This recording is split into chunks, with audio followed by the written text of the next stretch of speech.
Hi, my name's Jim King. I'm interim pastor at the First Baptist Church in Laurelton, and this is a part of a video ministry called Kingdom Words. And I welcome you. God bless you. I hope you're having a good day. I wish you the very, very best in life and whatever is going on in your life. And ask the Lord to bless you as well, of course. Some days ago, I had a little presentation on smiles, and some of the little sayings or statements were a little bit amusing and some weren't particularly. I want to continue that. This is Smiles Part 2, and here are 6 of the little statements I want to share with you.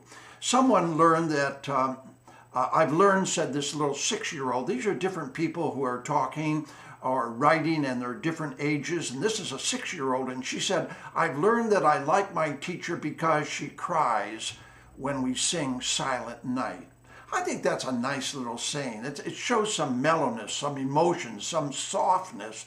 Isn't it true that we like to see people who cry or laugh and show some emotion? So I learned that I like my teacher because she cries when we sing Silent Night. And here's a second one. I've learned that wherever I go, the world's worst drivers have followed me there. That was written by a 29-year-old. I'm not sure that's true at all.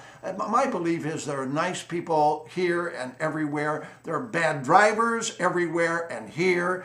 There are all kinds of situations, but they're present everywhere. But we like to think in some biased way or some way to get back at something, I guess, that, well, the worst people are here, the worst people are on my staff, or the worst people are the drivers in New Jersey. It's kind of an escapism from just facing up to life as it really is. Here's a third little saying. I've learned that making a living is not the same as making a life.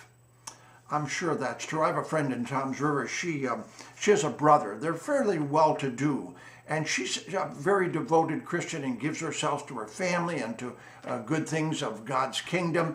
Her brother, in her mind, who has a decent amount of money, but he's very selfish. He's by himself. He doesn't help any place.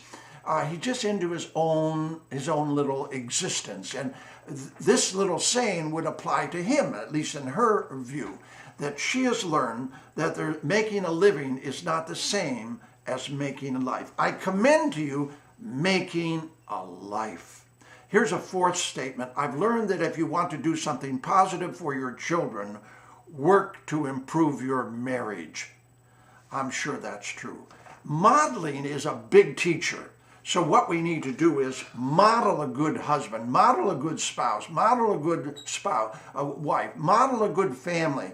And we do more for our children or those who are looking on to us as models, as witnesses of Jesus Christ. We do more for them in modeling the good life, so to speak, than teaching them over and over and over these otherwise good teachings, to be sure, but the modeling is so important. So the statement goes, if I've learned that if you want to do something positive for your children, work to improve your marriage. Here's a fifth one.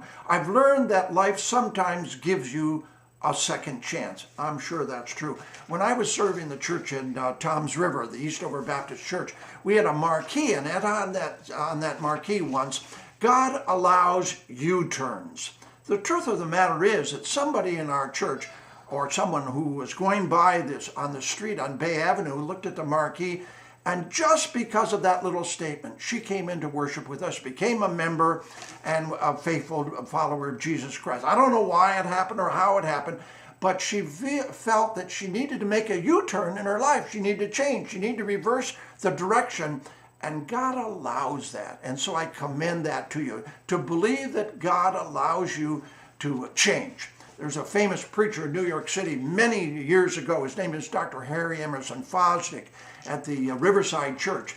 And he once said, no man needs to stay the way he is. No man needs to stay the way he is. We can all change, whether we get a second chance or whether we take a U-turn.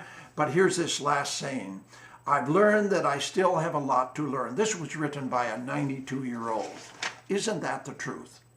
As smart as we may be, as old as we may be, as many experiences as we've had, as many failures and successes and failures, it's always true that we can always learn still more. And Jesus gave a beatitude. It's in the Sermon on the Mount in the 5th chapter of Matthew's Gospel, where he said, "Blessed are the meek, blessed are the teachable, for they shall inherit the earth." Blessed are the meek who don't know everything or don't claim to know everything, and nobody does know everything. Blessed are those, and happy are those, for they shall inherit the earth. They shall move on in life. They shall be enriched. They shall enjoy their life. Well, I hope that you'll remember some of these little sayings that may bring a little smile to your life and to your day. God bless you. Have a wonderful day, and ask the Lord to come into your life and bring you strength and hope and joy as well. Smile. God loves you. Bye now.